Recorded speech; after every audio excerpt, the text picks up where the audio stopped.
Okay, so today I'm going to show you how to get the marbling effect that I posted about early last week.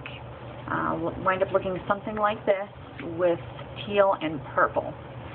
So I start by taping off my fingers. You can see that I have basically 3 pieces of tape on each one, a strip each both sides, and then a strip down the middle. I like to make sure that the one in the middle is hanging over the other 2, and that just makes it easier to remove without pulling the nail polish. It's already adhered to the nail. So I'm going to start with 2 coats of white from Sinful.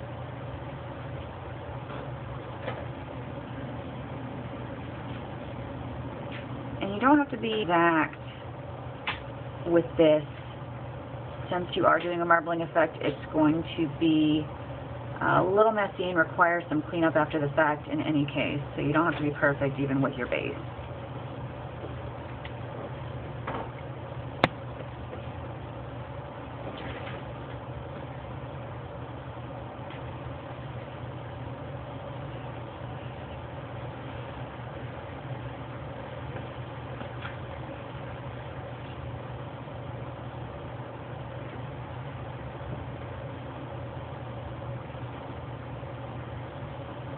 Okay, second coat.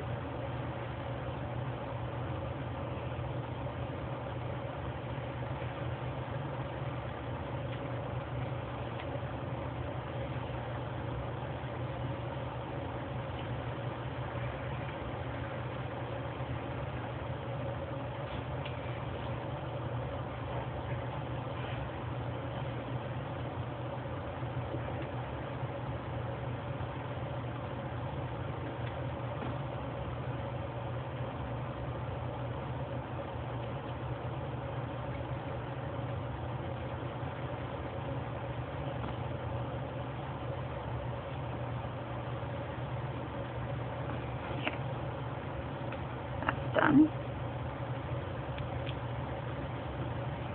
Now you're going to start with the water dropping. It's important to use distilled water because tap water has a lot of impurities that causes the nail polish to not spread perfectly.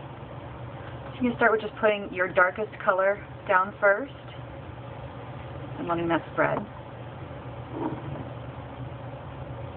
Then the lighter color.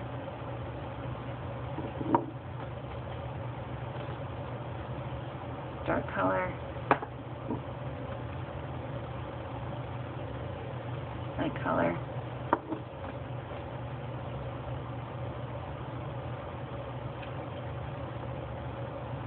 dark color. Okay. Now the tool that I use for pulling the polish is a Q-tip with the cotton removed on one side. I think the plastic just gives it a smoother look. And start from the second ring and pull in. Again, and then I usually pull out in a couple places too, just to give it a nice swirl, like that. I like the pattern over here a little bit better, so I'm going to use my thumbnail and just roll it into the polish. And then you take the other side of the Q-tip and you swirl it around in the water to pull up the rest of the film left from the nail polish. Make sure you get as much of it up as you can, because if you pull out your nail and that's still in there, it's going to double coat it. And pull it out again. And there's my first swirl.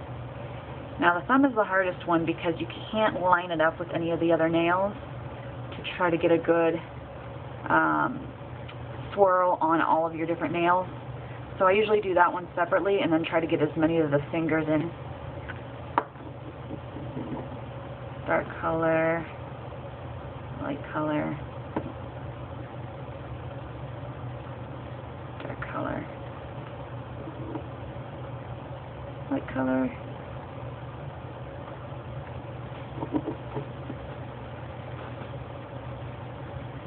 dark color, light color. Okay. I'm just going to pull again.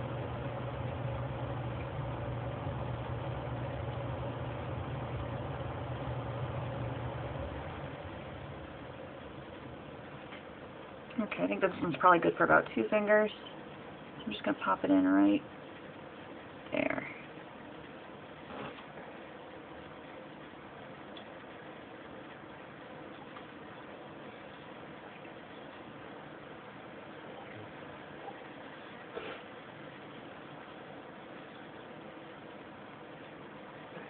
There we go. Pull up some of the extra film. Dark color. Ooh, that's a good one. Light color. Dark color. Now don't worry if it looks kind of transparent at first. It gets darker the more concentric circles you make. Oh, this is a good one. I usually have a pretty hard time getting an exact bullseye. It usually seems to taper off to one side or another. I guess it doesn't really matter in the long run, but you can get more nails in the more centered you get it.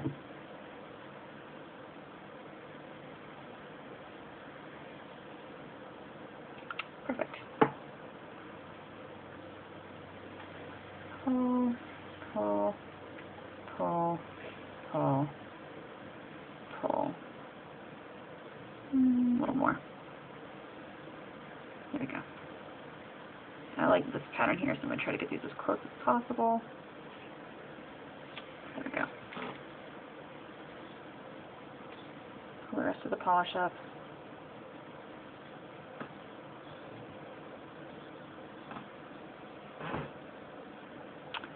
Oh shoot, see I missed a big spot there with the white. That's okay. Sometimes you just have to repeat the nails, and that's the nice thing about having the tape on there is you can just remove the polish and start over. But for the sake of this video, I'm just going to go ahead and pull these off. You can kind of see what I'm left with on a couple of them.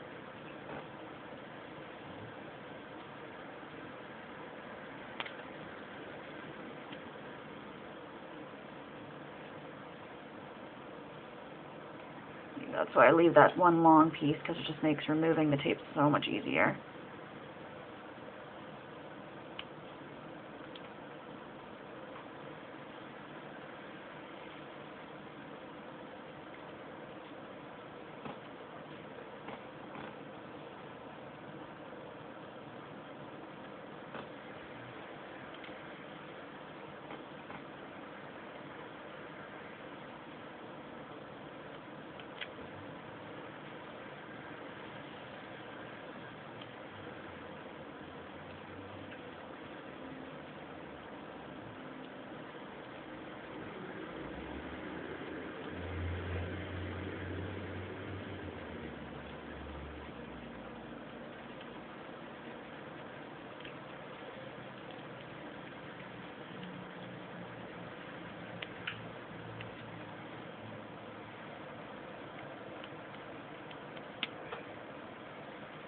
Great. I'm going to leave the tape on this one since I have to redo it anyway.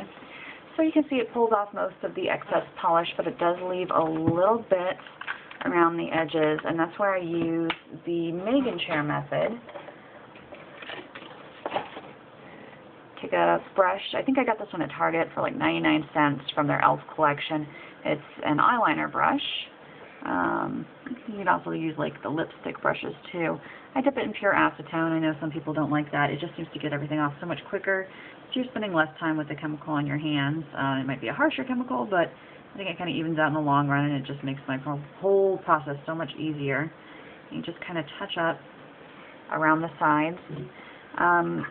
Some people like to leave a gap between the cuticle and the polish. I don't. I think that looks like somebody who needs to go to their cheap Vietnamese nail salon and get a fill. I don't like the way that looks at all. So one trick with this, to be able to get it right up to the edge of the nail, pull the cuticle back a little bit and just kind of grab the edge there. I usually have to dip into my acetone several times. You could use a little dish for this. I've kind of perfected the use of it in the bottle.